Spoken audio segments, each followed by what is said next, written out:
At your parish, who performs these tasks at your parish school? Are these being performed, yes, no, or don't know? These are the important questions we feel you should be asking yourself as an administrator. And if the answer is don't know, you probably need to find out who. Okay? So if you could take this as kind of a primer to go back to your folks at your local parish, do a real deep dive on this and say, yeah, I know this, I own this, this is mine. I've got somebody who does that. Yes, they're good at it, and we talk about it often. Or, we don't have a clue, but God, I didn't realize this was on my plate. I guess I should have known that. And then go through that list. That'll hopefully help you. Okay? Any questions about any of these? Who you think should do them, or I do it, should I? Or I don't do this, should I? Anybody have any questions about any of them on either of those sheets? Okay. Easy enough. Spend some money, but also to tell you what you're responsible for. I don't know that everyone ever gave me as a principal when I walked in the door. They gave me a list of bills. They gave me a bank book without a lot of money in it. But I don't know that anybody ever gave me one of these. And we thought, you know what? Whether you've been in the job 30 years or whether you've been in the job 30 days, it might be good for you to see this. I just like to go through them and just make sure that you get that this is in fact on you. Daily. You don't have to be the one to count the money. You don't have to be the one that logs the money. But you have to be aware that money's coming in. And you are responsible for whoever the person is that does those other jobs. And if you don't know who that is, or you're not checking on it, it could be a real problem. Because you have tuition collection, you probably don't have the funds, the sum of funds that you might have had 10 years ago. But there's always somebody collecting money for a dress down day. There's always people collecting money for the field trip. There's always money coming in somewhere. And if so, you're obligated. It's your job to be stewards of that and figure out where it's going and what's happening to it. There's all kinds of proper procedural things. Are there two people counting it? Do they get a receipt if they've given the money? That all should be in your handbook. That should all be in your financial handbook. If you don't have one, we already talked about, let us know, we'll try to get you one. If you do have one, use it. Make sure the people who are doing the job have seen that handbook. They're signed off on it. Okay? Do not leave. this sounds like I know I'm speaking to the choir and it sounds so rudimentary. Don't let money hang around in your office. Certainly not in a desk. The bottom drawer. When I rob your school, guaranteed the first place I'm going is the principal's bottom drawer. That's where all the money's always at, right? So don't leave it there. Some schools it's thousands of dollars, some schools $25, but it's always in the bottom drawer. Right behind the vodka bottle. You know what I'm talking about. Come on. The fact of the matter is, you can't do it that way. You can't. I'm not suggesting you make a daily run to the bank. Well, maybe I am saying that, but if you can't, at least have somewhere to secure it, okay? At least have it some way secured, and it's known that it's secure. Bills received. You have to make sure that you're checking all the invoices to make sure they're legitimate. I'm not saying you've got a teacher who's padding anything on a field trip. I'm not suggesting everyone's trying to get a new Macintosh computer because they want one to run their side business and it's coming out of your budget. But we hear stories all the time of it happening. Who's to say it's not going to happen in Des Moines? Right? All the crime doesn't always happen in Detroit. Okay? So the fact of the matter is, be aware, and you're responsible for it. When a teacher does something silly and gets caught, he or she's going to look really silly walking through the front page of the newspaper in cuffs. But they're ultimately going to come back and say, how did that happen? And that's on you. And you don't want that to be reflective of how you run your business. I love this. I think this really, really, really needs to be taken to a really high level in most schools that I've been in, because it just is something that gets overlooked. When our family registers the school, tell them the financial process they're going to be undertaking. Walk them through the steps. Here's how you log on to our tuition collection service. Here's what that can provide to you. You can set the dates this way for the money to come out. Here's what happens when you don't make the payment correctly, or it doesn't, you don't have the money in the account. You're going to get hit with this fee or that. Explain all that to them so they know. This goes hand in glove with something that's not on here that I would also add. Every new family that comes to the school, give them a mentor family. Whether they come in as 4th graders or whether they come in as kindergartners. Tie them up with a family who's been there a while, who gets it, knows it, and not only can answer these questions, but can also answer what it means to when we ask you to volunteer for the fair. What it means when we say, hey, here's what the carpool line looks like and what you can't do, right? Because there's always the can't do's in the drive-through line, right? Just have somebody help them and walk them through the process. Again, bless you. Helping with the communication levels, encouraging them to be part of the communication process, can only benefit your school in the long run. Okay? Any questions about any of these things? Obviously, monitoring delinquent tuition is part of the cash flow. Matt will talk about that at length later. You have to. I understand as a superintendent, and I certainly understood as a principal, that families run on rough times, and sometimes tuition isn't collected. I hate it, but it happens, and I get it. Mom got hit by a bus, and Daddy, on the way to chase the bus, he got ran over by a car. It's a shame, it's terrible, it's awful. The kid's not going to have to he can't pay tuition. We understand it. Those are extreme cases. I get it. But the families that just say, I'd rather go to Disney, or I really, need to get some snow tires, those are probably the families that we need to talk to. I want every kid who's Catholic to be in Catholic schools. But I'm also of the belief that Catholic is a two-way street. Catholic to me means a community of faith followers and faith believers. And if people don't answer your phone calls, then don't respond to your emails, and then don't return the certified letters, and then don't answer the door when you knock on it at 8 o'clock because you know they're home, and then you say, okay, well, you're not allowed to be here. What? I'm Catholic. No, you're not. I'm not here to determine your position at the end of the time. I'm not here to throw you under the bus and say, I'm judging your faith and religion. But I'm telling you, as far as the Catholic school goes, you're not a participant in our world because you're thumbing your nose at us. All we want is a conversation with you about what you can do for the school. Lots of people don't have extra money. We hope if they sign a contract, they're good for it. But, I know we got lunchroom duties. I know we need paint on those walls. I know that grass keeps growing. What are you willing to do to the school, for the school, with the school, to help the school? If you can't live up to your otherwise signed for obligations. If we have a talk about it and say, hey, look, I just ran a rough time. My business just went under. My wife just went to jail, and Grandma died. Okay, hey, we'll help you out. We'll give you some time. That's a conversation, and we're willing to help. We're Catholic. We'll help any way we can. We know we're going to write off some tuition every year. I get that. But thumb your nose at me, and then we're going to have a little discussion. Then we're going to have a different kind of discussion. And sometimes principals don't want to have those because, well, we want to love everybody. I love them more when they pay. I'm just saying. I'm kidding when I say that. But the fact of the matter is, you have to have those frank conversations. So don't don't avoid them. That's all part of the delinquent. 30 days is terrible. 9 months is criminal. Look at it accordingly. Okay? Weekly jobs for all the principals in the room. Weekly jobs, you're going to hopefully start getting calls about pastors in the room. Weekly obligations that the finance people in the room will suddenly be a part of. Are you talking about things that are happening? Students coming, students going, that's major. That's impactful. If you opened up an envelope today and got $3,600 donation, you'd be like, wow, what a great day. I'm going to tell somebody about it. If you get a student, it's the same thing. You better tell somebody about it. It's exciting news. Likewise, if you lose a student, that's terrible news. But you still need to tell the powers that be how that impacts your school, how that impacts your budget, how that impacts where your profit loss statement is, where your money line is, where cash flow is. Important. Sometimes we do have those bake sales, and instead of raising $325,000 that we need, we only raise $341. That's significant shortfall. Is anybody talking about it? You better, because it's going to impact your bottom line.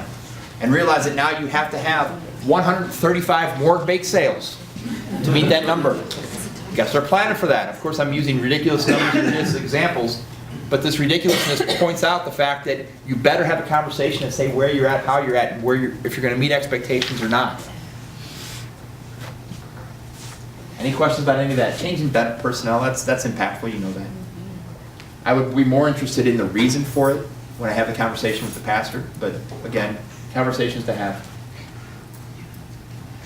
I don't know if it's mandatory from the superintendent's office that the principal talk to the parish council, I'm not suggesting it has to be. The pastor may not want that to happen weekly or monthly because, meetings take a while.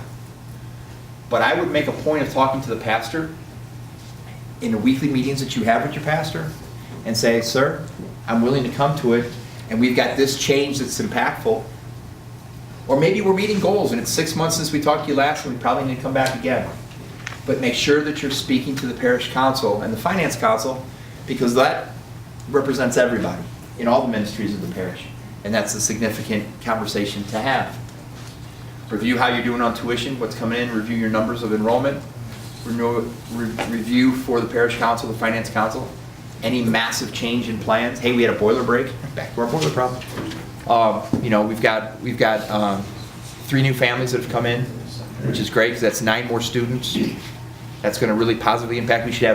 We're not going to need as much assessment. We're not going to bug you for as much money. Any questions about that? And the monthly. Meet with the parish business manager to receive all monthly reports. That's more of a formal meeting to go over formal documents as opposed to just lay of the land stuff. Budget adjustments again.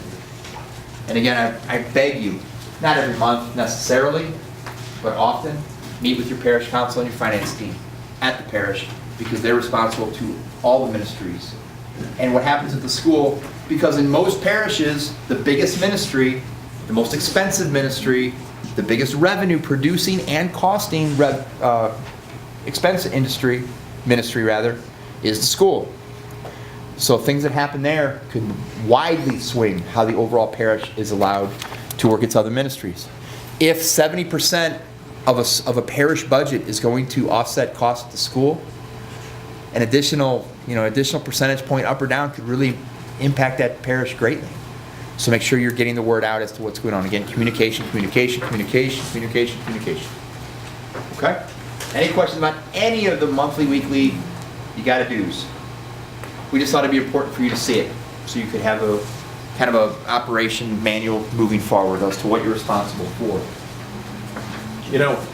This has come up a couple times. Salary and wages, are they socially just? What we've found sort of nationally is if you can get 70 to 75 to 80% of what the LEA is paying, we do pretty well in the Catholic sphere. Okay, our retention numbers are very strong once we get over 75% of what the public schools make. You get below 70%, things start to get a little bit. They start to get a little bit funny, right? Over 80%, we are rock solid. Nationally speaking, that might be some local differences, but if you can do that, that's usually pretty good. And again, it's some of the most important stuff that we're investing in, right? Our product as business leaders. We're talking now. We're CEOs of this multi-million-dollar company, or at least $1 million company, right? What's our product? Our product is Catholic education.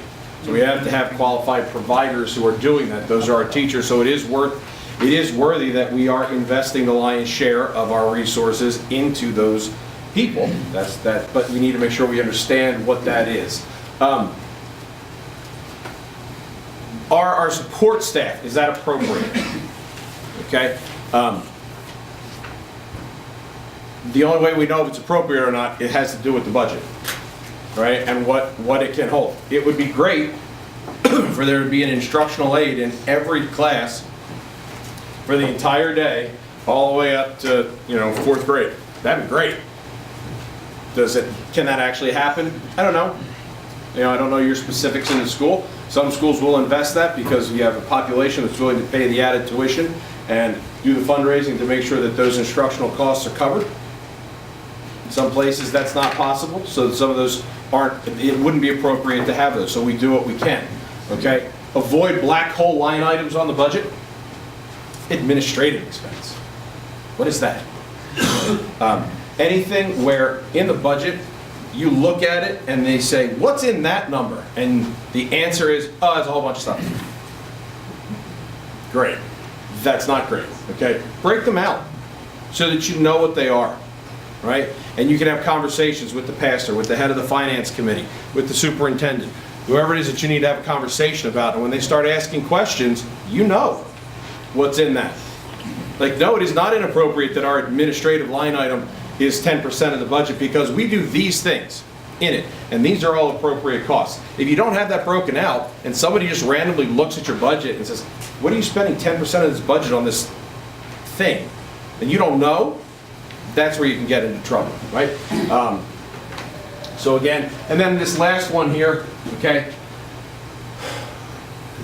Are we setting aside funds? If there is a surplus, are we holding on to them? Okay, it's not just, you know, woohoo, we got a little extra money, let's quick find a way to spend it before it goes away. Have a plan for what you're going to do with it. Have a plan for capital expenses, for buildings, for grounds, for technology. Again, for the boiler, so you keep all the boiler people happy, we're going to replace that. We do the maintenance, we're going to replace it on a normal schedule. Same thing with the roof. Are we budgeting for those things? So those are all important things to make sure that you have as you go through the budget process. Okay, now the fun stuff.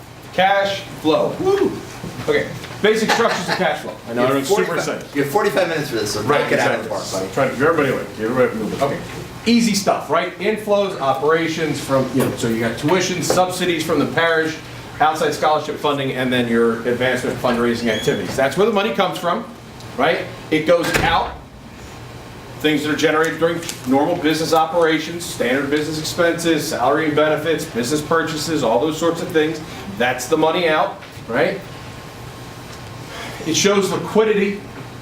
It tells you how much money you have, right? While the income statement, your P&L statement, shows whether or not you are a profit, whether or not it is a profitable thing. Again, the income statement, the P&L is a year-long look of general operations. That cash flow statement tells you where and when you have sort of crunch times, crisis times, and when the thick times are in terms of your money, the actual money statement, okay? It's not just the amounts, okay? The P&L statement, the general budget, is concerned with general amounts. That's the one I always looked at. Great, okay? It's also concerned with the timing of those amounts.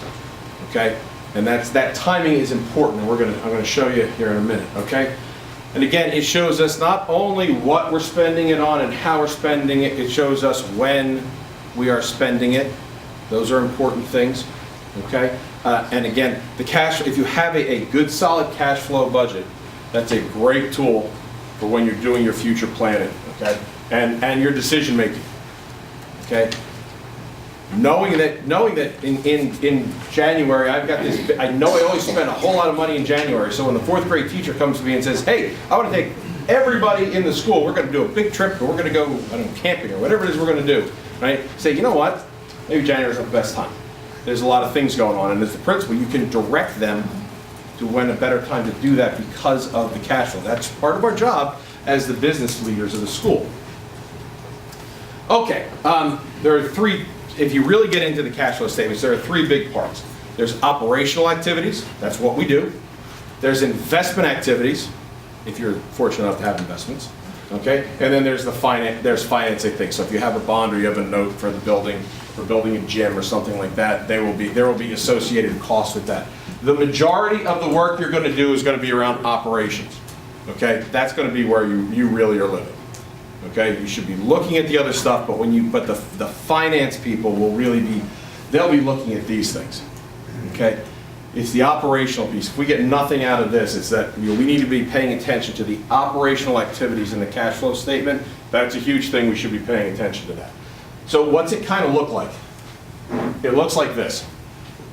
Okay, and this is a bit of a mess, right? But cash flow statements can be. Okay, this is. Again, this is the St. Humboldt. Remember we had that St. Humboldt example. This is an example of what their cash flow statements are going to look like. Okay? We start in July. We're collecting tuition. They get $650,000 in tuition, so we just break that up, right? Basically $6,500 a month comes in, right? Normal billing schedules. We've got fees. Fees come in general areas. Okay? Parish subsidy. Right? So in this, the parish is making monthly payments to help offset the school. I know in some places, parishes just have the schools run negative budgets and then they true it up at the end, that's, that's fine. That's how they want to do it.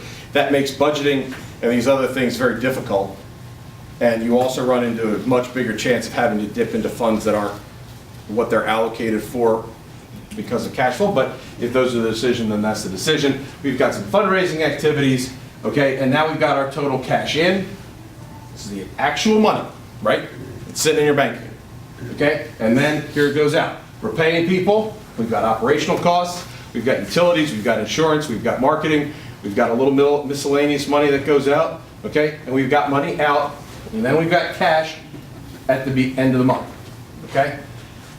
And up here at the top, we have cash at the beginning of the month. So you open up the bank account on the first of the month, there's some amount of money in it, okay? On July 1, when we open that up and there's $55,000 in that account, where does that come from? Where we get the beginning of the fiscal year, where does this come from? It comes from the fees that are collected the previous year. That gives you the pot of money that you're starting the year with. That's why it's so critical that you're not using the current year money or the next year's money to pay current year bills, right? Because that's when you open up the bank account on the first of the month of the new fiscal year and you say, whoa, I don't have any money. Okay? That's why we pre-collect those fees. Okay, so those come from those pre-collected fees. So we got 84 in, we got 83 out, we're up a little bit, that's great. And as we move through the year, right, we move through these months, we can see these things are going up. Cash at the end of the month, 50, 57, 76, 72, we are, look, April, I got $110,000 in the bank at the end of the month. Yes, great, fantastic. We're all going to Disney World, right? We've done our bit. We've collected the money, we know the budget's tight, we've got $100,000 in the bank. And it's April. Man, I can see the finish line. The kids are already getting obnoxious, like everybody is ready to go. The teachers are getting obnoxious, everyone wants the year to be over, and I got $100,000 in the bank as a principal. Everything's great. Except these fees start, you can't touch them, so they get moved into the next year's account. We stop collecting tuition, right, because we're all in 10 months and we're only picking up the stragglers. So all of our revenues are kind of going down. All of a sudden that 100,000 goes to 50, and at the end of June, I wind up with $5,000 left over. I'm running a $5,000 cash thing, and an actual FY18 dollars.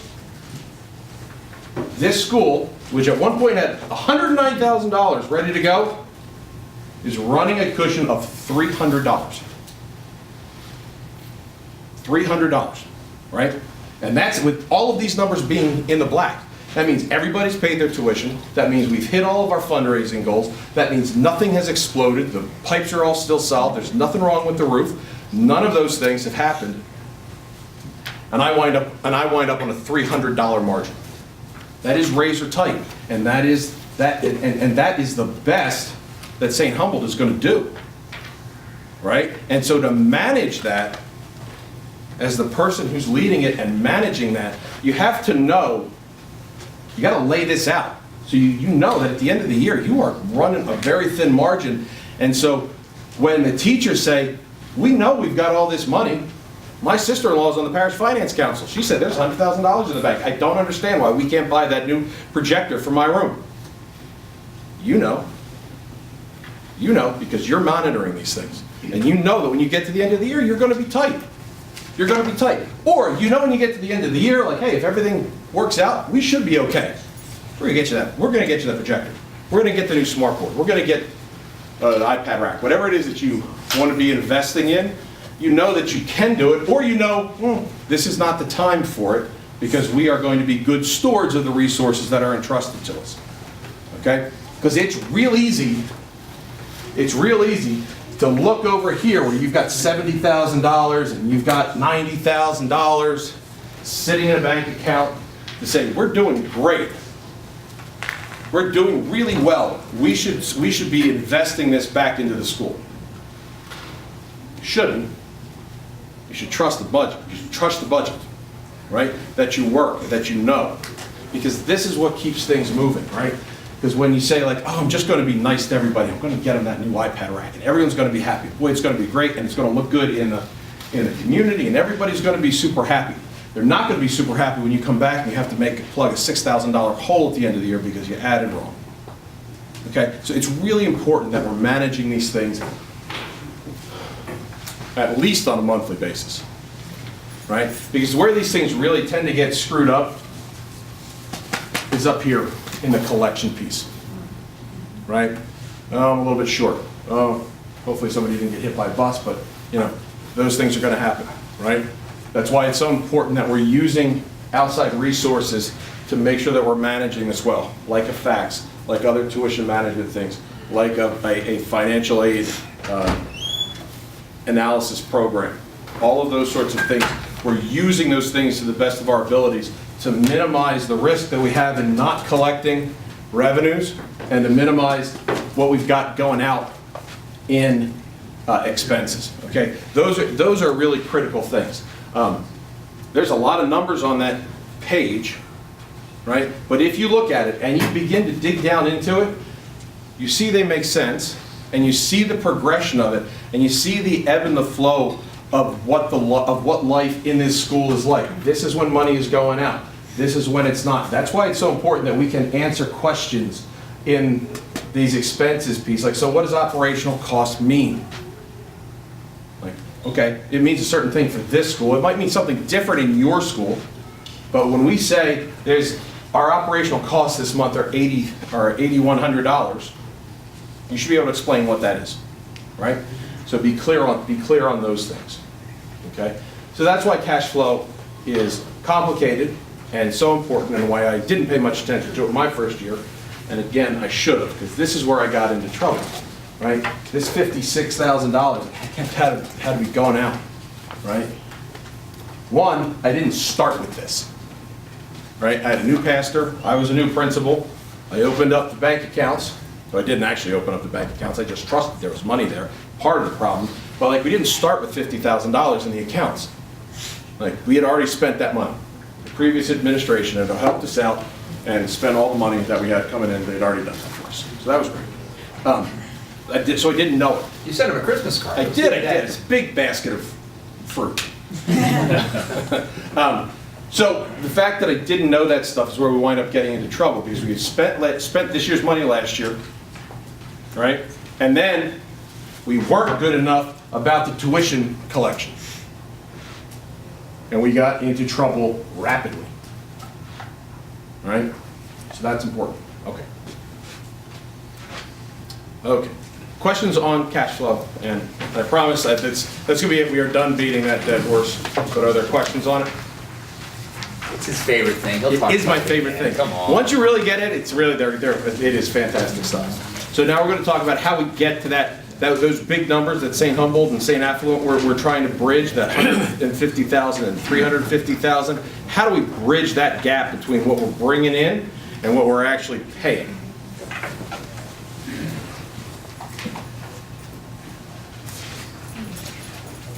Okay.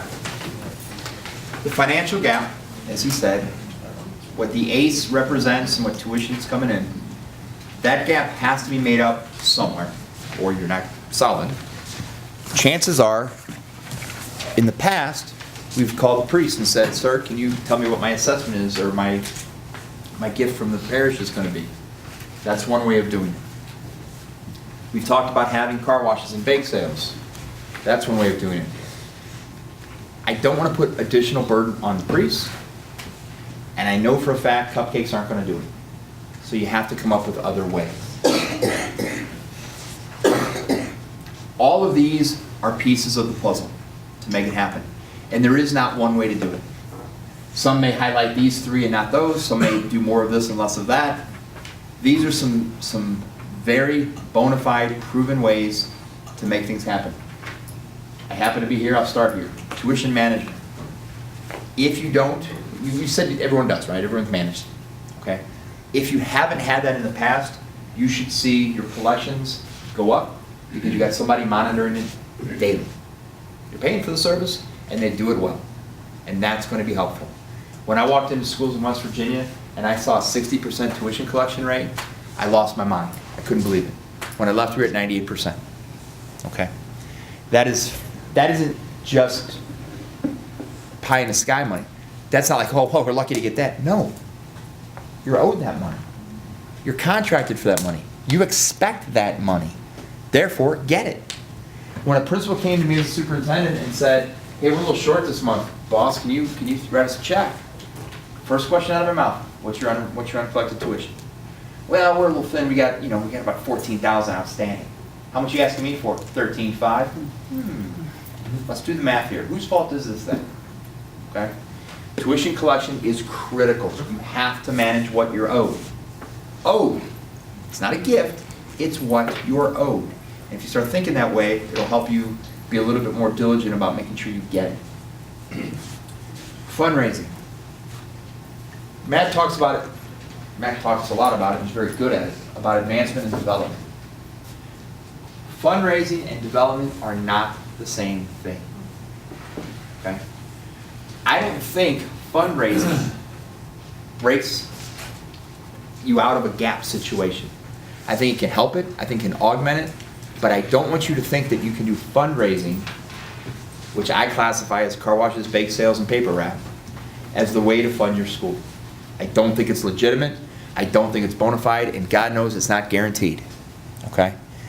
Development, where you know you're getting probably more consistently big dollars, every year you know that foundation rolls you a check. Every year, you've got this trust that comes through with this kind of donation. Those are what development dollars mean, and those you can count on and rely on a whole lot more than bake sales. What if you have a car wash and it rains?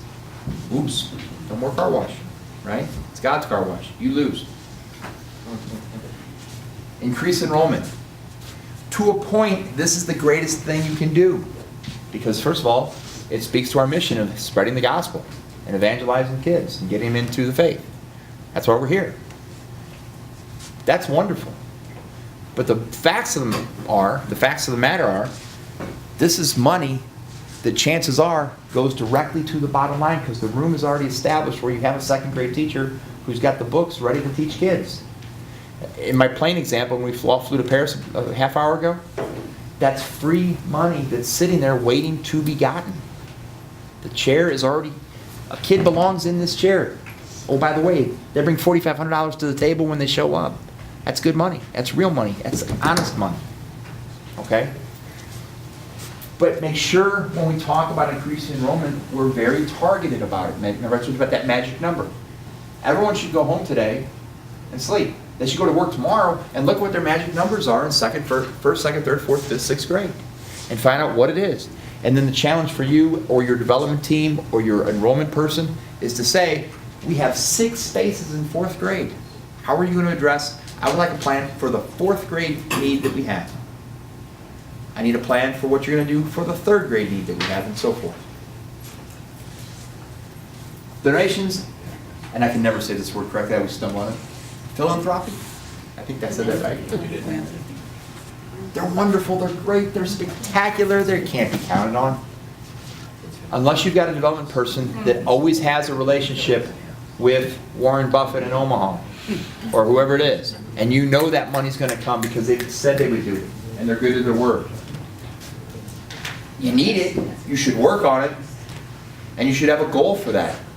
This amount of the gap is going to be taken up by donations, but you better have somebody that's working it, because if you're just waiting for somebody to die and checking the obituaries every day, and that's your development plan, probably not the best. Okay? Sometimes that works for, Billy Crystal did a bid where that's how he got his apartment in New York all the time, but it's not really how we want to fund our schools. Okay? This is really important. These are all really important. That's a silly statement for me to make. This is significant. Many times, we have teachers that have been 32 years and they've been there. They're wonderful. They're only 3 years from retirement. We can't get rid of her or him. But you've got 12 people in her class. And the other class has 16 or 12 or 10. Decisions have to be made. And as a business leader, you have to make them. Maybe there's a way that person can still stay in this family, still stay on staff at a lesser rate, and do really good work, and maybe even get them excited about being here, because maybe at 32 years they're already tired and kind of showing it when they teach. We have to remember that our schools are not jobs works programs, okay? This is not the Tennessee Valley Authority where we're trying to get people jobs so they're not on the street. We have to staff appropriately. And I'm not saying cut all the older teachers, veteran teachers, and bring in all new staff, because that doesn't make for a good school either. There has to be a good balance. There has to be a good mix. But that has to be managed. And as a new principal, you have to manage that. Just because they were there before you doesn't mean they're there after you. Okay? And I'm not saying get rid of old teachers. I'm not saying get rid of veteran teachers. I'm not saying get rid of any teachers. I'm saying your job is to monitor it and make appropriate decisions about your teachers. Okay? Nobody wants to hear me say this. Nobody. I don't like saying it. But if you don't raise tuition and at least keep pace with inflation and keep pace with cost of living, you're running your school in the ground. You're going to say, well, wait a minute, I got 50 grand in the bank. But if you're running a 3% cost of living and you're not matching it, you don't have 50 next year.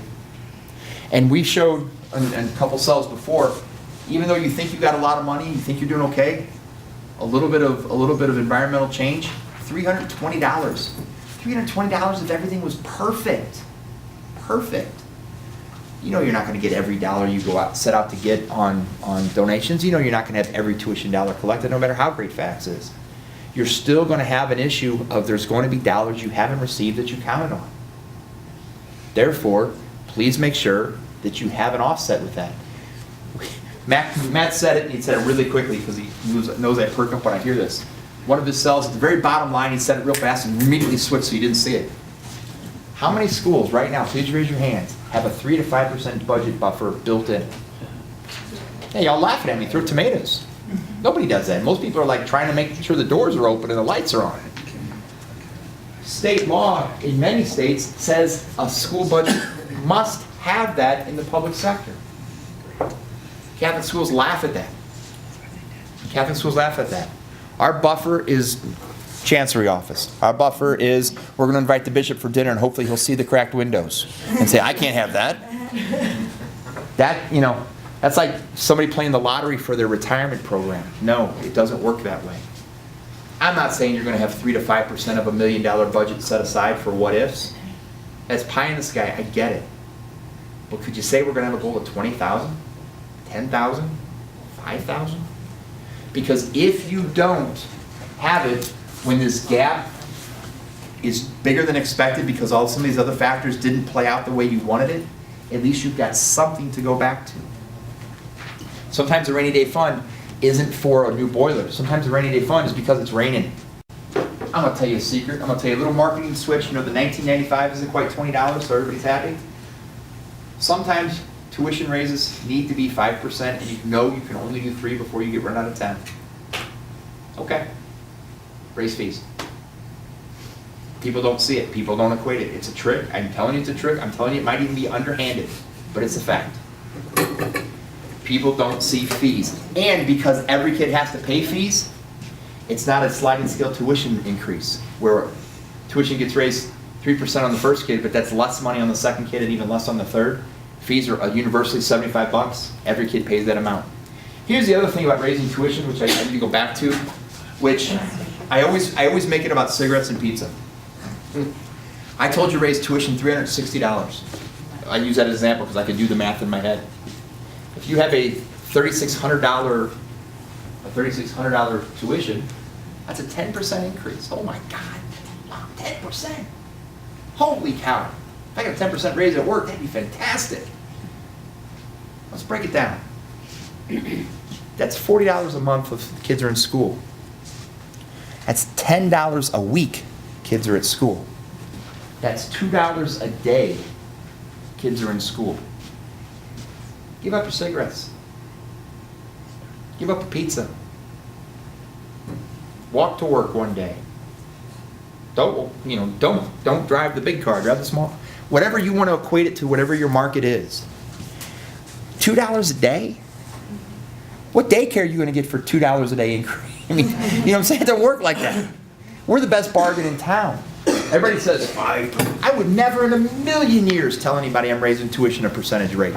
Because whatever it is, it's going to be too much. I'm going to raise it 3%. Oh my God, 3%. I didn't get a 3% raise. I only got a 2.5%. That's a lot. But we're charging so little. 3% is chicken money. It's chicken. It's not a big deal. If you start saying the percentages, people get scared because people think of national budgets and things they hear on the news. You know, on $1 million budget, 3%, that's a lot of money. But on a $3,600 tuition, it's not so much. It equates to about $2 a day. That most people can get their head around. That most people, they'll get a McDonald's coffee instead of Starbucks coffee and everybody will be happy. You know? Any questions about any of that? I'm telling you, this various fee change, I'm not trying to be snake oil salesman or slickster here, but this is a way you can get the money you might need that you're not getting because you want to keep this number fresh. Okay? As a superintendent or as a principal, when you look at budgets and they say we're going to increase anything, $500 or $250 or $1,000, please send it back to them and say, I don't like that. You're going to say, well, why not? Because it's not a real number. They threw $500 at it to shut you up. If they said it was $494.32, that's a number I know that they worked on. They worked at that number. That's exactly what they need. If they just say, we're just going to raise $200. If they say we're going to raise the $500 because we need $498.32, but we like a round number, great. I thank you for explaining it. You actually got a little bit more than the percentage. But don't let them just do blanket numbers because you know they're just throwing BS numbers at the problem. Make sure it comes up to a real number that matters. Okay? Yes, ma'am. I think it's kind of hard in our diocese because we all have different tuitions and because we all have different parishes. You know, we're not one whatever. Absolutely. So what happens is where you get to the point where, you know, I'm all for raising tuition because I agree with you on everything you're saying there. Thank you. But We should get a tip jar. but Not that much. But right now, like our tuition's the highest in the city, and I can continue to raise mine, but then down the street. They're price shopping you out. It's $700 less. Well, I've got a couple kids, and really, you know, both parishes are nice, so I can save myself, you know, $1,400 or whatever. So that's where we kind of run into. I hear it in a city, in a metro, it happens all the time. In St. Louis, we have 29 Catholic high schools in the metro area of St. Louis. You talk about price shopping and people fighting for every single kid, it's huge. It's a huge difference. And a dollar here and there makes a huge difference.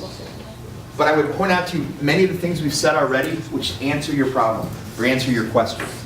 One is, make sure you're communicating often about everything so they realize that what they've got in your bird in the hand is really top notch. Equate it down to $700 or $1,400 over the course. Just make it down to pieces and cigarettes like I just did. So they realize it's really not that much that they're saving over time to uproot the entire kid, buy new uniforms, have to pay for that, drive another extra mile over the course of 180 days. Ooh, that's a lot of, you can equate it down and break it down into a little bit less. But ultimately, if people are price shopping you out, when it really comes down to it,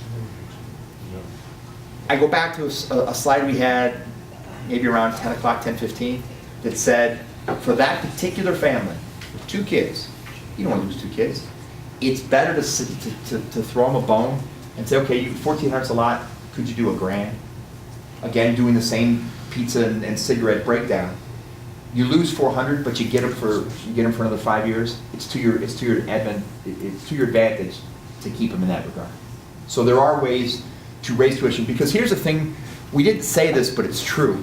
When we talked about the Harvard example, our schools are traditionally, because we're wonderful people, and our priests make us wonderful people, are artificially low, because we don't want to price ourselves out of the market.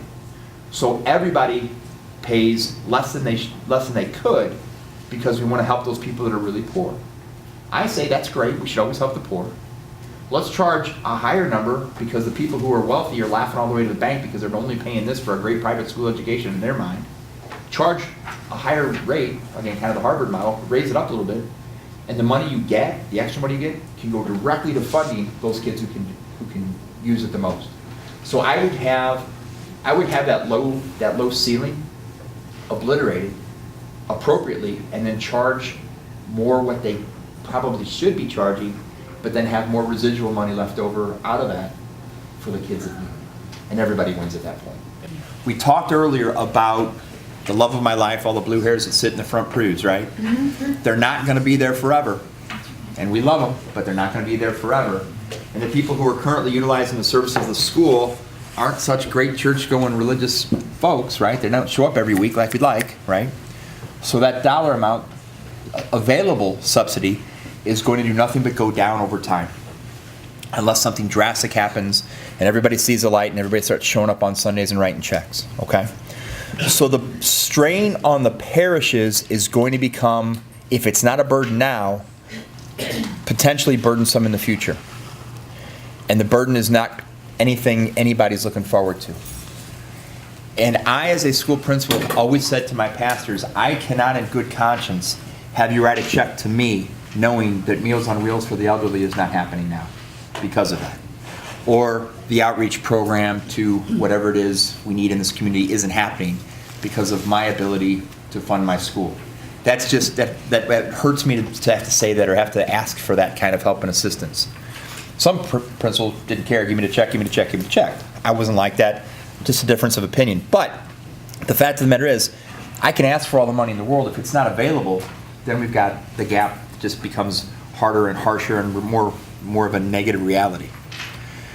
So I'm going to propose to you today an idea, a concept. Just think about it. Please don't throw anything. I'm not going to be happy. Something to shoot for. And when I say this, you're going to say right off the bat, you're going to dismiss it, discount me, and say that Vince is crazy because this can't possibly happen. But just bear with me for just a second.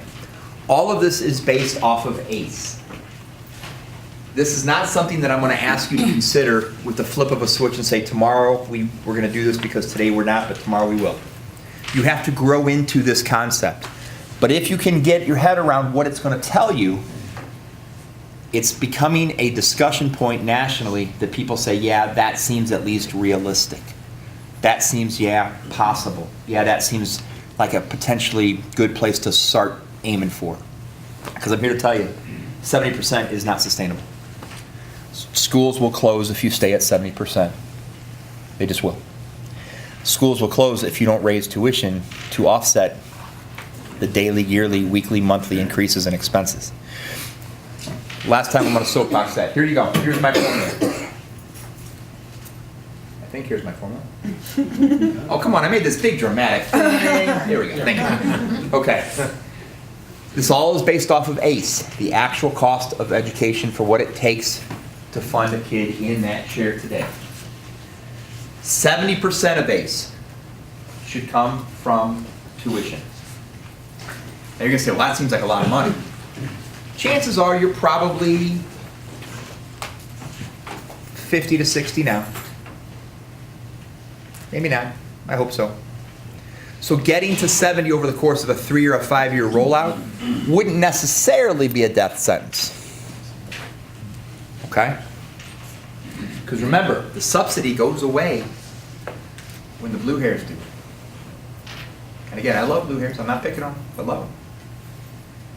Parish subsidy needs to be in this range moving forward.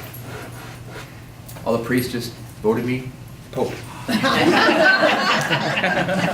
That's a number they should be able to stomach, and it probably works within with what they're getting in their Sunday plate. The dollar amount might not be that much different in future years, but this is the number we should shoot for. 10 to 15%. This last number is the one that's the kick in the knees. Fundraising, 10 to 15%. Okay, 70, 15, 15. Fundraising has to be authentic. It has to be real. It has to be verifiable. And the development person needs to be on the clock and book it. They have to book that amount. If they're responsible for 15% of $1 million budget, and at Christmas time they have 5% of their goal, they probably shouldn't be coming back after Christmas.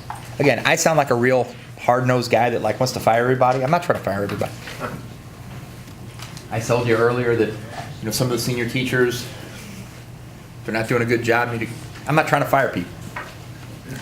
But we have a job to do. We have a school we would like to see here for the next generation. You've been gifted with a school that has been here for a generation or 2 or 3 or 4, 50 years, 75 years, 100 years. You don't want to be the one that closes the door and locks it forever. You want it to go to the next generation, to your successors. If we start thinking about a mindset where this is and again, so it's 68 and 72, and these are the targets. If we can get to around this number, it's a sustainable number for the future. Yes? So are you putting fees in, like tuition and fees is 70%? Tuition, it was written as tuition. I'm going to say revenue. Revenue. Cash money from parents. Revenue. Tuition fees. Yeah. So endowments would be under which? Endowments would come in under fundraising. Here's how this works really well for priests. That number goes down.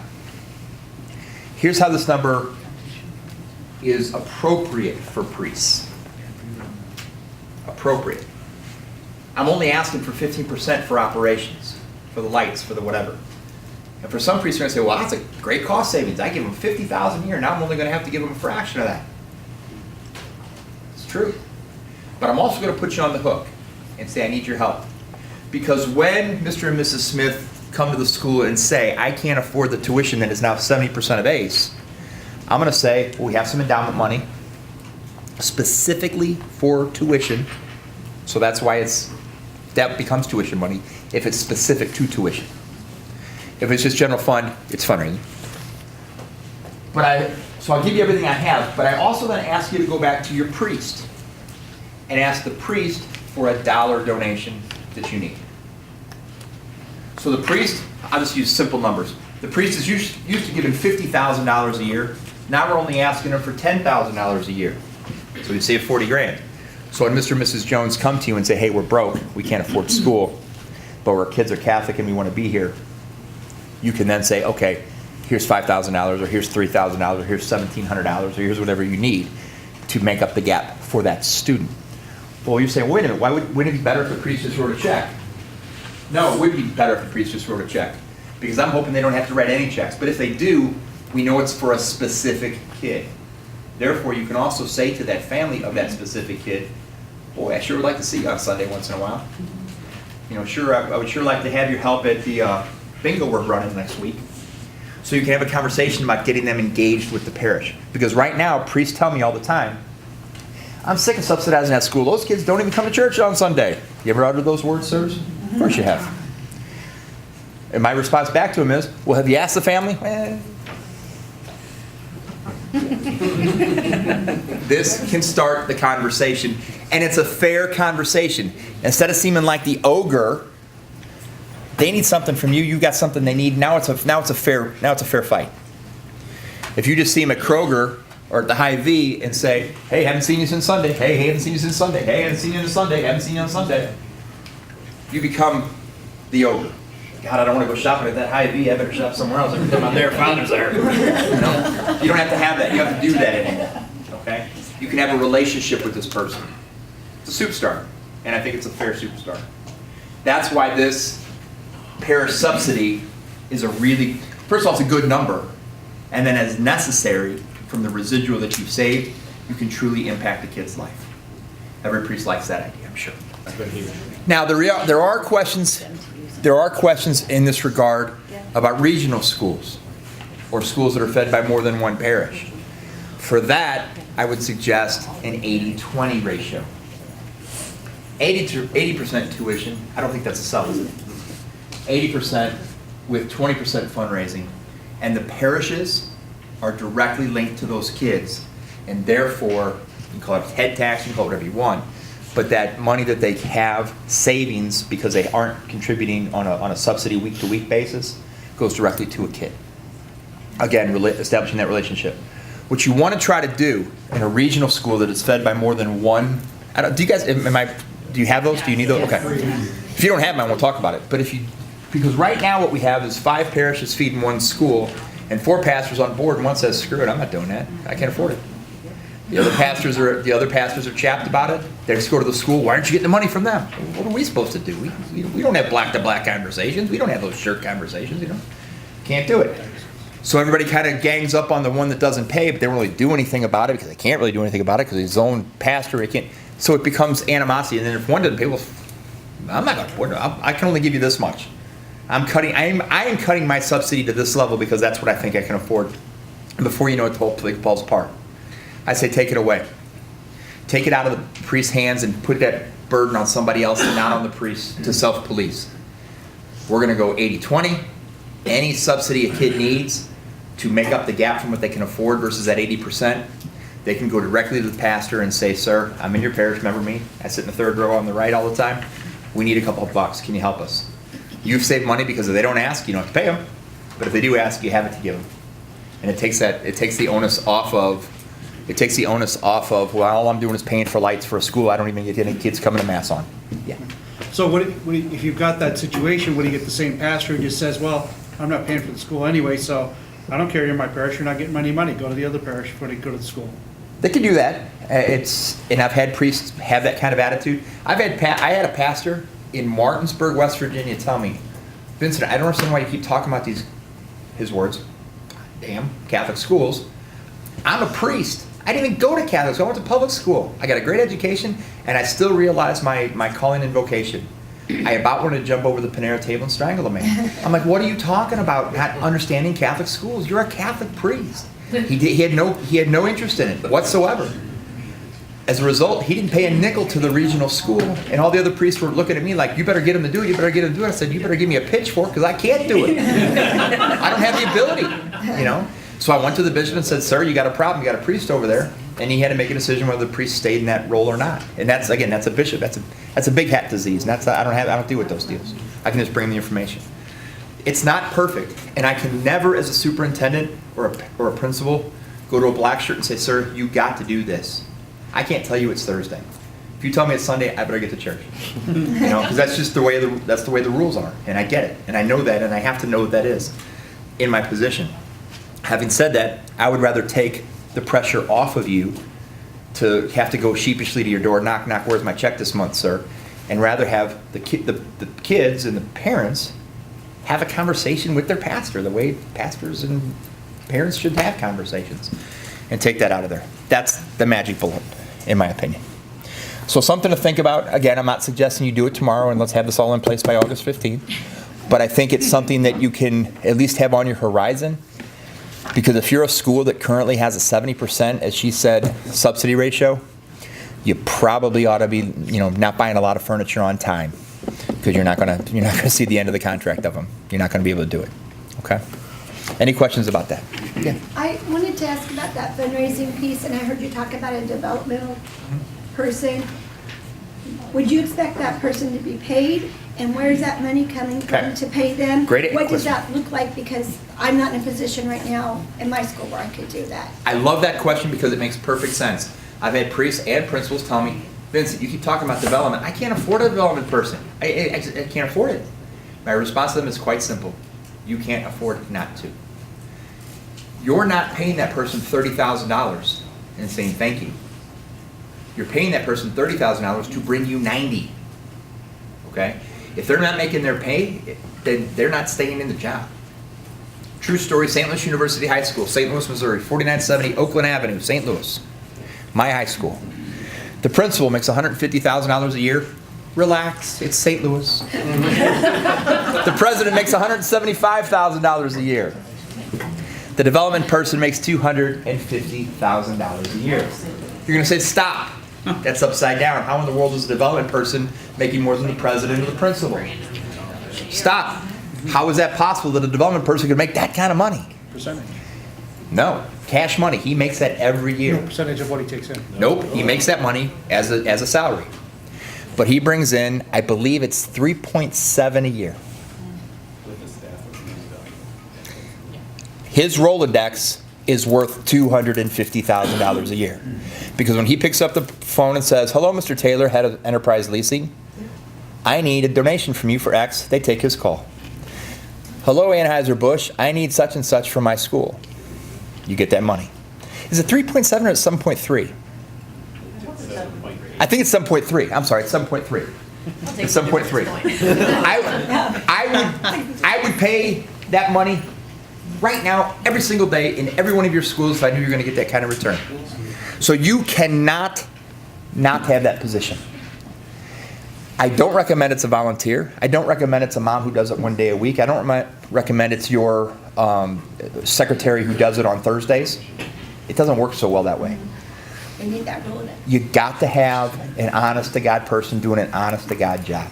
So when you budget it, does it go in your school budget with your salaries? Or is it in the parish? Or No, what does it look like? again, I'm asking for a schools person. Okay. Maybe the way you get the person is by sharing them with the parish, in which case you divide it out. Okay. But the fact of the matter is, you need to have that person in your job, or in that job in your school. And if you tell me you can't afford it, I'm going to tell you you can't not afford it. And at a minimum, you know, a good development person, fundraising advancement type person, you know, they have to be able to commit solidly to 4 times whatever it is that you're going to pay.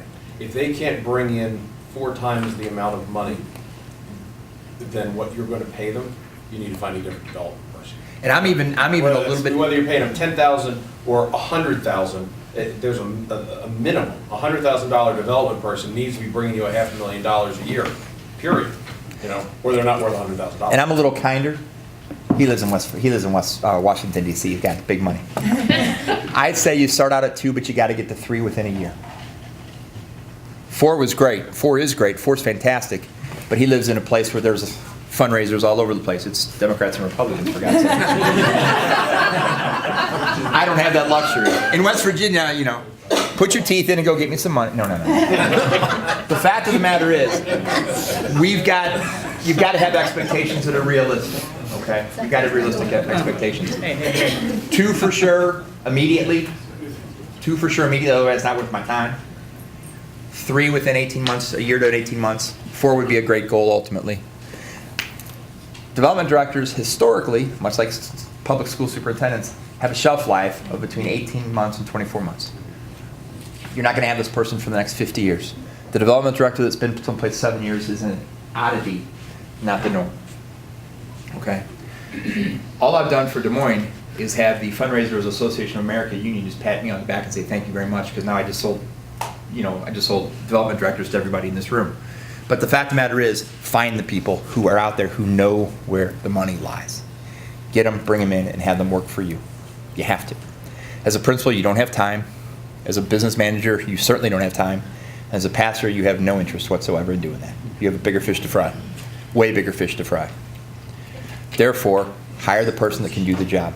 If you really needed a physics teacher at the high school, you wouldn't go out and hire a 2nd grade math teacher. You'd hire a physics teacher. And you'd find that person. And if it costs a nickel more than what you pay the math teacher, you'd pay it because you got to have a physics teacher, otherwise you're not a proper high school. Same thing for development. It is that critical of a position. And given this ratio that I'm speaking of, it's a mandate. You know, you got to have this. I mean, this is real. This is a real number somebody's responsible for. You can't just say, "Oh, we'll get around to it when we get around to it." It doesn't work that way. And it really depends on the market. For the 7 schools I had in West Virginia, the greatest development dollars that were new money that they got every year new in the best high school I had was about $75,000. The best. Now they had endowments that brought in just guaranteed money. You know, I mean, every month you get checks. Typically, I was getting 50 to 75 as my norm in my 7 schools. But it was never a focus. They never did it before. I mean, some of my high schools didn't charge tuition for the previous 25 years before I got there. So it wasn't an issue. Elementary schools are historically worse. Again, some have endowments because they're established old school places that have been around 100 years. But if I had a development director come in and do 30 grand, 40 grand, but again, most of those people in the elementaries were part-timers. So again, their ratios were okay because they're getting 2 to what they were charging, but they still weren't bringing in big money. Okay. Toledo, I don't have a wide prevalence of development directors. We're just starting the process, so I can't give you data on that. But I would suggest, again, St. Louis U High being an anomaly in St. Louis with that kind of money he brings in, but of the 29 high schools, I would say knowing what I know about most of those, well, not most, but many of those schools' budgets, they're probably bringing in somewhere between 17 and 20% regularly, pretty much every single year. But again, these are professional people that are part of a union and do a great job and get paid 80 grand, and they're doing good work. Any other questions? When you got a school that's No, one of 29, just laughing. one of 29 in that metro, and you're charging with, they're charging 17, 18, 19,000. We lived there for 14 years. Where'd you live in St. Louis? We lived out in Baldwin. We went to, I taught at Holy Infant. Holy Infant, very cool. Yep. Very cool. So you know the scene up there. And I got my master's from St. Louis University. With you. All right. Oh, I got this quicker, don't I? Sorry. Budgeting projections. When we talk about this, much like we talked about earlier today, the key part of this is the communication piece. You have to examine the needs and anticipate. You have to make sure that your staff and enrollment are copacetic. Always overestimate expenses and always underestimate. For those of you that are CPAs in the room, I'm sorry because this is like, tiddlywinks to y'all, I'm sorry. But for most of us, we don't do this very well. Most of this we don't do very well. We try to go dollar for dollar. If you do that, you're not going to get all the money you're due. You're not going to have all of the highfalutin fundraising and development dollars coming in that you think. So therefore, plan accordingly. I've already talked about the steward's idea. Please remember, the reason we are in business is for the education of children, evangelization, and passing on of the faith. If we lose sight of that, the budget's not going to matter because nobody's going to want to come. We have a great mission built into our DNA. Recognize it, utilize it, and most importantly, communicate it. If you do that, much, much better sledding than if you just bury your head in the sand and say, we're just a school that teaches religion. Any questions about that? I would ask you to consider this when you're making your budget. I think this is the critical questions you need to ask. Because we budget year to year, we don't really have 3 and 5 year budgets like some corporations do. We have a great opportunity then to say, what is working well? What are our numbers telling us? If we have 2 fourth grade classes of 12 each, stop it. Stop it. Have 1 class of 24. And utilize those resources other places. What needs to be improved? Start budgeting for that. Realizing it's a need and a want situation, we already talked about that. But realizing that you can't just probably, unless you get a donation, drop $65,000 on a new science lab. So budget for it accordingly. Setting aside $20,000 a year for 3 years until you get there. But that has to be a budget. You have to have planning. You have to have a budget for that moving forward. Utilize that as a strategy. And then you can also go out to the folks in your community and say, we're going to do a new science lab. And in 3 years, it's going to be state of the art. And I need you to help me get there today. And maybe you're going to have to help me get there again next year. And then the 3rd year, you can help cut the ribbon with me.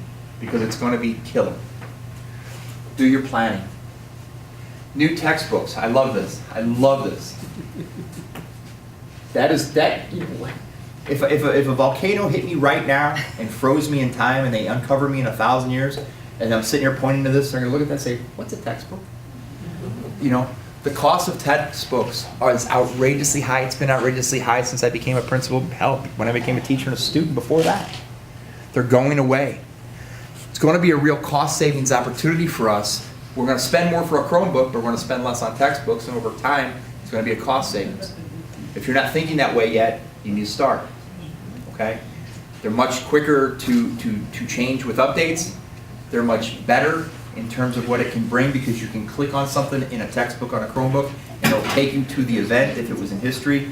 It can take you to an example if it's in math. It can take you to a play if it's in English. Very cool. There is a cost to it, but this is a savings point for you. You're going to say, well, that's expensive to buy a Chromebook. It's going to be as cheap as a book, and you'll never have to buy another textbook. Every 2 years, you have to buy a new Chromebook. So, think about it. Maintenance improvements. I love maintenance improvements. We talked about that earlier when we talked about those boilers. I don't know boilers coming up. I'm sorry. We got a pretty new boiler, it's running okay. It's only 10 years old. We can bypass that 3,000 set aside for the boiler this year. Really, nothing happened last year. Why are we gonna worry about that this year? 3 years, 4 years, 5 years ago, got a boiler. I'd save 15 grand. Woohoo, rock and roll. Boiler craps out. You got $75,000 next year because you didn't do any maintenance, you didn't oil the thing. What'd you gain? What did you gain? You have to think about maintenance. Deferred maintenance. Every time a principal walks into a building as a first-year principal in that building, one of the first audits they ought to do is on the deferred maintenance because you know it's there. The guy before you left, as he was going out the door, I guarantee he wasn't saying, "Oh, don't forget to oil that." They didn't do that. They didn't do that. Look at your deferred maintenance. And healthcare is not going down in today's world. It's only going up. So it says here it can be up to 10 to 15% in terms of healthcare increases. And we're not going to raise tuition because we think we're solvent. This is what usually comes up and bites you right behind, right here. You know, even if you have minimal upgrades in terms of the amount of money you pay teachers through wage raises, this is a silent assassin. Healthcare is a silent assassin. And dare I say, if we don't offer the to them, we should think about going out of business because we're not just. We have to do it. We have to offer it. Obamacare, whatever. We have to give our people proper health care. We have to take care of them. We have to take care of them. There's no other way to look at it. It's great to be filled with hope and optimism about growth and changes. Progress, it's great. Budget for it optimistically, but realistically. Always be realistic about what you're budgeting. If you need 15 kids to make your budget square, and you've never had more than an increase of 5 students in the history of your time at that school, don't say you're going to have 15 just to balance the budget. Be realistic. You know, short of you doing something, short of you bringing Stephen Jobs in from the dead to teach the computer class, not going to happen. Laurence Olivier teaching your arts class for the theater, not going to happen. Me coming in to teach your tennis, no, I'm sorry. Not going to happen. Guarantee it's not going to happen. Be realistic, okay? That's all we're asking you to do and be focused on.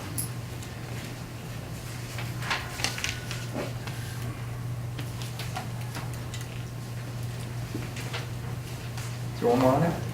Yep. All right, enrollment estimate. I'm going to give you a sheet at the end of my time today with you that's going to give you a real quick schematic on how you can show your teachers what they're really getting. To that end, you have to realize that this number right here has to approximate what's right here. What's the other 30%? Remember our ratio of 70, 15, 15? What's that other 30% go towards? Facility, plant, maintenance, capital improvements. The goal should always be that your tuition and fees, revenue from parents, should approximate your salary and benefits. And if you look at it now, it's probably pretty close. It might be a little lopsided, but that's probably pretty close. But as revenues go up because you increase tuition, it should match your salaries, which are going up because you're a good boss and people need to get paid and they have health care. So that should be about, that's a target for you to shoot for when you're doing your budget. Not one-to-one, but pretty close. Pretty close. Okay? Any questions about, oh, what did I do?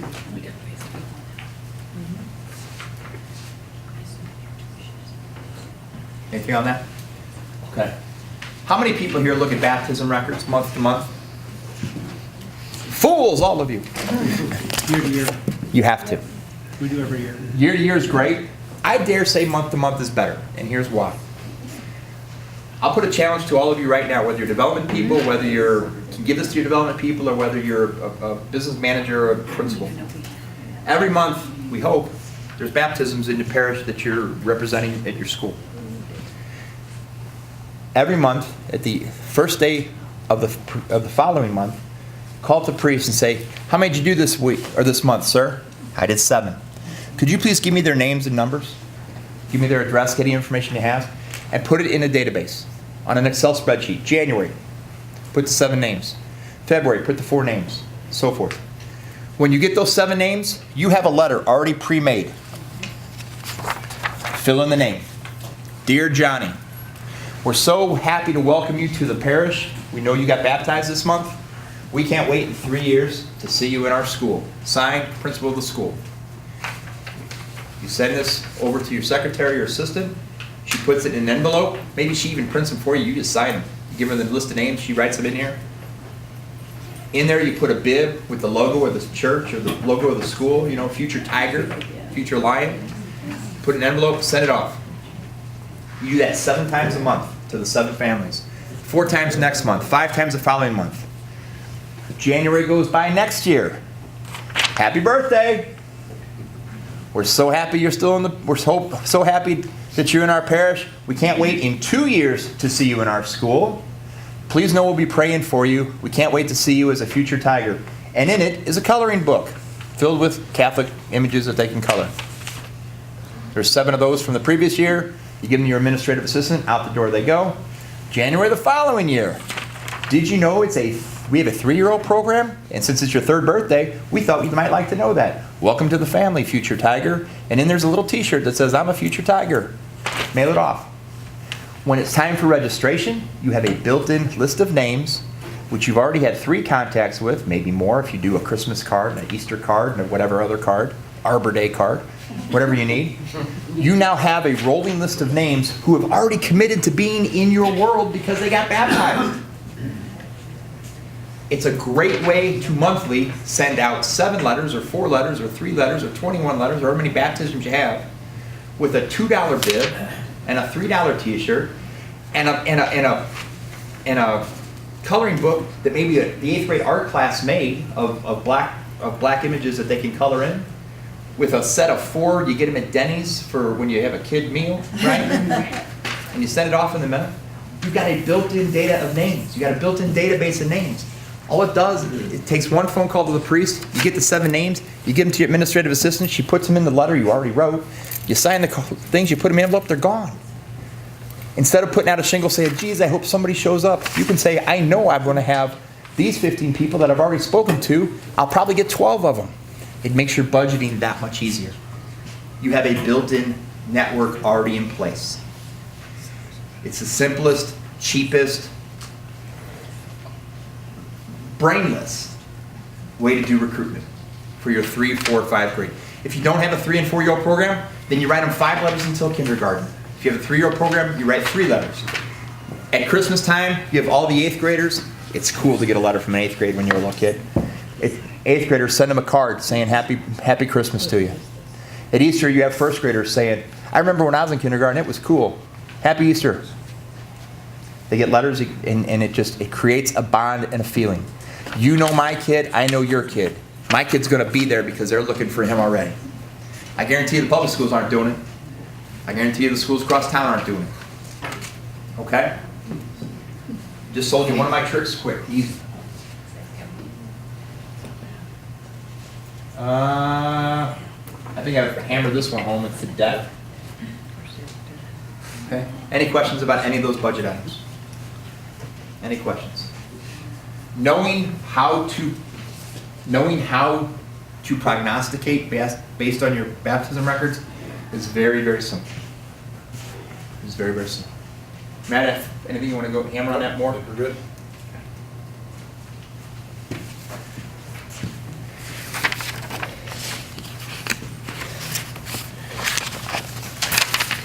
Again, I'm coming off like a real big jerk, and I apologize ahead of time. You have to make staffing choices that are hard based on reality. If you've got 2 classrooms of 10, 11, 12 students each, you just need 1. I'm sorry. Bless you. Keep the veteran teacher. Keep the best of the 2. Whoever the best is, keep him or her. The other one, find a new purpose for, or have a frank conversation saying, we just can't afford that spot. You have to have that conversation. You have to be realistic. If senior staff are retiring, that's a shame. That's institutional knowledge you don't want to lose. They're great for history. Ask them to come back as an emeritus status to help with development. Ask them to come back as emeritus status as fundraisers. Ask them to come back as emeritus status once a month and read to the kindergartners. But when they retire, let them. Especially if you're on the edge. If you're on the edge with the budget, let them. Utilize them. They'd love to be asked. They're going to have a gaping hole in their heart when they're not there. Bring them back as you can. But eliminate that salary if you can. Be conservative on your enrollment. And collect all the tuition owed. True story, Bishop Donahue High School, McMecken, West Virginia. I went there, they had a 68% capture rate on the tuition owed to them. Big time high school. A lot of sports. That worked in my favor. You gotta collect tuition town-wise, you gotta collect tuition town-wise, you gotta collect tuition town-wise, you gotta collect tuition town-wise. Get off my back about tuition, we'll be okay. No, you're not. I see your numbers, and you're not okay. You're asking me for assistance. You're asking me to write a check to you. The 4th month in a row that he asked me to write a check to him. A pretty big check. I delivered the check to the school, and I disappeared. He knew I was in the building because the secretary told him I was in the building. Couldn't find me. I was on a ladder in the gym. On purpose, I was on a ladder in the gym. I was taking down this year's state championship banner that they just had hung. And I walked down a ladder and I was rolling it up on the bleacher. What are you doing? I said, oh, I'm just doing some work here. I waved it across the gym to him. What are you doing? What are you doing with the banner? That's why I had to take that down. Why? Because the West Virginia's Secondary Schools Athletic Association wants it back. What do you mean? Well, your quarterback hasn't paid a nickel in tuition. Your wide receivers, both of them, haven't paid a nickel in tuition. Your entire three, I think, of the 5 of the starting lineup of the offensive line hadn't paid tuition. You're running a scholarship program to win state championships, and I don't want to have you publicly humiliated and have to give up and forfeit your state championship. So I thought I would be adventurous and do it for you and save you the embarrassment. You can't. I mean, he lost his mind, and I was dead serious that I was taking this banner with me back to Wheeling. Because you can't, I said, I most certainly can. And if you don't start collecting tuition from these folks, you're going to lose a bunch of these other ones, I bet, too. I've got to have you collect tuition. And he was just mortified that I would call him on the fact that we just love these kids and they're great. No, you love the fact you're winning football titles. You love the fact that you've got a great winning record and a great football tradition. And all of your starters are here on for free. That's a problem, Tom. You can't do that. He got the hint, called fax, we got it all fixed up. He was at 98 before I left. But the fact of the matter is, that's money you are owed. It's not a gift you're receiving. It's obligation from the parents. To say to them, don't worry about it, we got you covered. Okay, that's called a scholarship. Show me the money for the scholarship. Unfunded scholarships means you're losing traction. You're losing money, you're losing what you need. Tom, I'll give you that chance. I'm either taking this, or you tell me which teachers this month you don't want to pay. Go ahead, let me know. Which ones don't you want to pay this month? Because I'd love to hear this conversation. We like our state titles more than we like our religion teacher. We like our state championships more than we like math.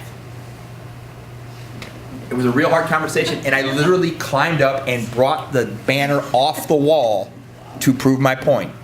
Finally, he listened. He left the next year. And you know what? That's okay.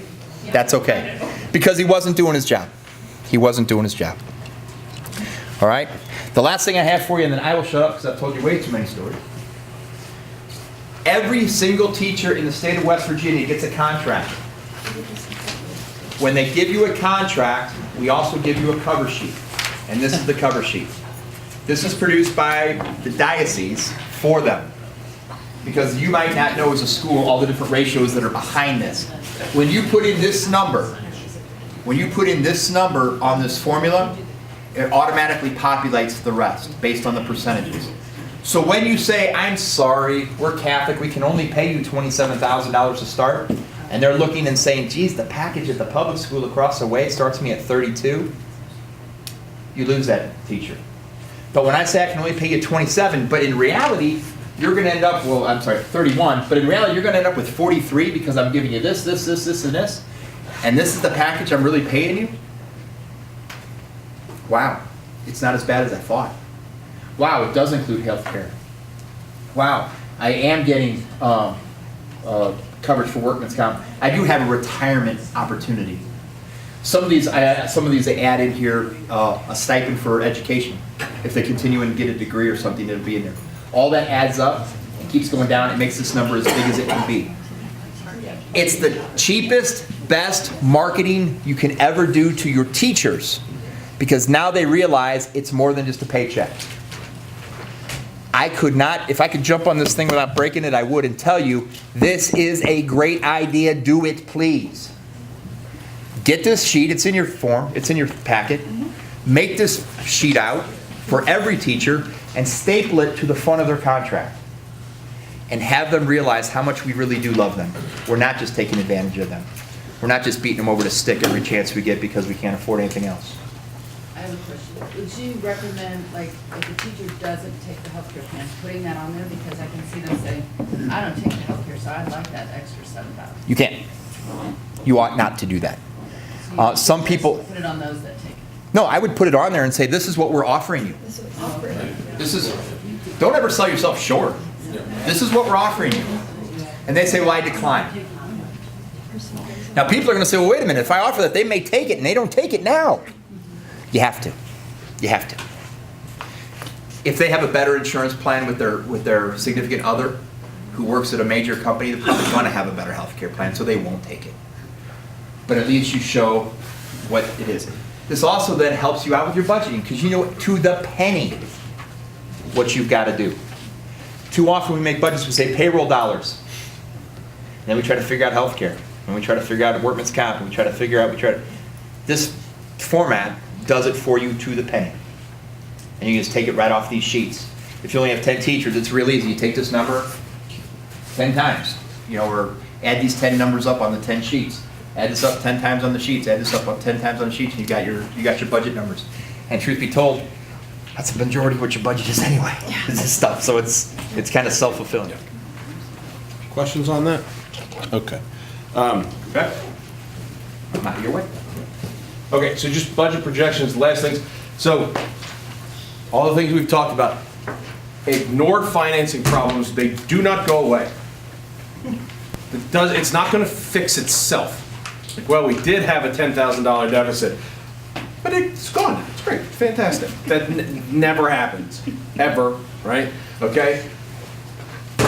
And you can delegate the authority to do things. As the principal, you can delegate lots of your authorities out. You can get an advancement director to help raise money. You can get an enrollment manager to help take care of the enrollment. You can work with your business manager to do these things. You can delegate lots of authority.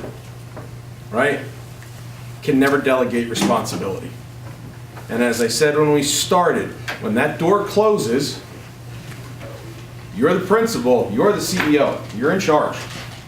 You're in charge. And when things aren't right, when money's missing, when things don't balance, when we've got to go get a check because the teachers can't get paid, all those people that you delegated authority to, they are not going to be sitting in the bishop's office, talking to the people down in the diocese about things, sitting with the pastor saying, please, Father, I need. They're not going to be doing that. You are, because you're in charge. And rightly so, that's who will be there. Okay? So let's just keep that in mind. Okay? Couple things when we talk about budget problems. I got a couple rules. Everybody remember the show Friday Night Lights? Okay? This is us. Clear eyes, full heart, can't lose. Right? That's what we do. We are a people of faith. Right? Full hearts. We believe in the mission. Great things. But we have to have clear eyes. We have to know. You got to know if you've got a big problem. And the other one is the hole rule. Okay? The first thing to do when you're in a hole, you stop digging. Okay? Stop digging. Stop spending money you don't have. Stop putting programs into place that you can't afford. Stop paying 2 teachers when you could combine a class and only have 1. Okay? Stop digging. It's important. And it's important that you know where you're digging yourself a hole that you can't get out of. So those are important things. Red flags, okay, for all budget things. Low enrollments, pre-K first and second, okay, in kindergarten, those are big problems. And if it doesn't right itself in next year's kindergarten, you have a fundamental problem in the enrollment of the school, okay, that you have to address. Baptismal letters, that's a great way to do it. You know, if the enrollment dips in the 8th grade, while unfortunate, is not a killer. 3 years of low kindergarten enrollment is a killer, okay? That's where we gotta be stopping. Not every kid has the same value when it comes to the bottom line. Yep. Again, what we do, poor academic program, NCEA just did this big, huge study, and the number one reason parents pick schools is academics. Okay? No matter how much we want it to be our wonderful, faith-filled Catholic experience, that is not why they choose our schools. They choose our schools because of academics. And almost no matter how wonderfully Catholic your school is, if the community has decided that your academic program is subpar, you will lose students. Guarantee it. Okay? This is what we do. We educate kids and we educate them in the faith. But we educate them. Okay? So the academic program has got to be top notch. Okay? Missing the revenue amounts, inability to meet payroll, and unpaid and delinquent bills. Clearly, the inability to meet payroll, if you're calling somebody for money so that the checks cash, you've got huge problems. Right? You've got to stop it before you get to that. So if you have any of those are red flags. We should be diving into those budgets, diving into the cash flow to figure out what's going on and where you can fix it. So those are some big things. Questions on that? Okay, we're going to move pretty quickly here because I just got a couple things to get through. We're going to go. Okay, quickly. We talk about fundraising. There are 3 different kinds of fundraising things, and I will go through these things quickly. Okay, you got fundraising, you got development, and you have advancement. There is a progression in that. Fundraising is a transactional thing. A fundraising event is a bake sale. It's an annual fund. Can I have $1? Can I have $1? Can I have $1? Can I have $1? Okay? He doesn't stop. He's been doing this for 20 years. It is hard work, right? It is hard work, and it is intense work. And the problem, but it works, right? Why do Catholic schools sell lots of chocolate bars? Because it works. Because we get money. It works. But it's hard work every time. And you have to do it every time. Next year when it comes around, can I have $1? Can I have $1? Can I have $1? Can I have $1? And it's intense work all the time. Okay? It's usually for one-time gifts and you have to keep re-asking. Development is you're convincing someone about your trustworthiness. You're developing a relationship. It's usually worth more money. Can I have $5? Yeah, I trust you. Great. Absolutely. Fantastic. The problem with development is the Rolodex of the development director. When he goes, that Rolodex goes with him. And the people that were giving money to that school are probably going to be giving money to wherever that development director arrives next. Okay? But that's okay. There's a piece of this. All of this is a piece of things that come together to make, because you'll get another development director. Right? But the problem with it is you have to reestablish that relationship, and it's a relational thing. You're giving me $5 because you trust me. Okay? We want to get to a point where we're really doing advancement. Okay? Strategic integrated method of managing relationships to increase understanding and support of the mission. If I convince you that St. Francis is the best place because we have the best mission, it doesn't matter who the principal is, it doesn't matter who the pastor is, it doesn't matter who the development director is, your people are investing in the mission. And so long as you're true to that mission, they will continue to write the check. This is hard work. This takes a long time. Okay? You cannot say, oh, you know what? I went through this great PD thing that NCEA and FACTS put on. We're going to start doing advancement tomorrow. Can't do it. And we'll have results tomorrow. We'll have results tomorrow. Start, put out some contracts for some other big things. We're going to raise all kinds of money. This takes a long time. Okay? Because it's not transactional and it's not relational. Okay? It's about investment. It's an investiture of people with resources to the mission of the organization. It takes a long time to convince them, but once they got it, then they'll be members for life. Okay. Drivers behind the need for advancement dollars, clearly tuition, staffing costs, enrollments, we know all those sorts of things. Rainy day fund, there's Dr. Schmidt's rainy day fund. Okay, those are all the things that we need to be using for. Okay. One of the things that you don't see on here, right, are straight line operational costs. No one's giving money to keep the lights on. No one gives money for that. They give money for tuition, they give money for the staff, they give money for programs. That's what they give money for.